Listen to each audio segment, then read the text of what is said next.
Welcome to writing equations given a table of values. And this is something we've pretty much already done, but I'm going to do a separate lesson anyway because it's something that's going to be very important for foundations in pre-calculus 10. So there's a given table of values, and it says write the equation in the form y equals mx plus b. So what we need to figure out is our numerical coefficient of x as well as our constant.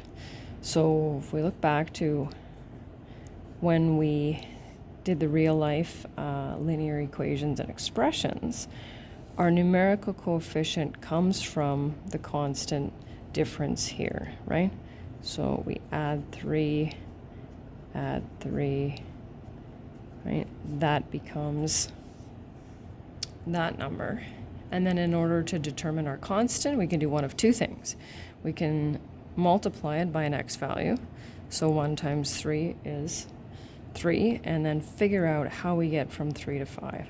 And that needs to be consistent, right? So to get from 3 to 5, we would have to add 2.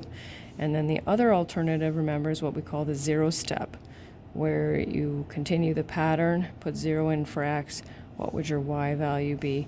And of course, it would be 2. So let's do another one. So this time, to get from here to here, we're subtracting 6. And we've graphed equations, right? We know those are decreasing lines. So -6 will be our numerical coefficient.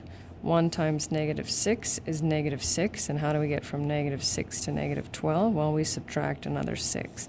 And you can always double check that with another point if you wish. So you can, for example, go 4 times -6, -24 minus 6, because it should work for all points. Right, 2 more. Y equals. So here's where it gets a little bit interesting, because the reason this works is because our x values, you can see over here, were consecutive numbers, right? One right after the other. Well, here they're not, right? So here you're given every other x value. So when we take that constant difference, it's not going to work because we're missing some information. So we kind of need to put it in there. So what are we missing in here? 3, right? If we follow that pattern, it would be 10.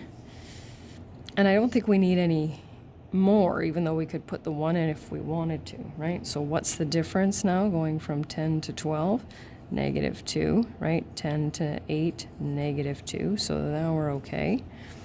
And so let's figure out what we need to do. So 6 times -2 is -12.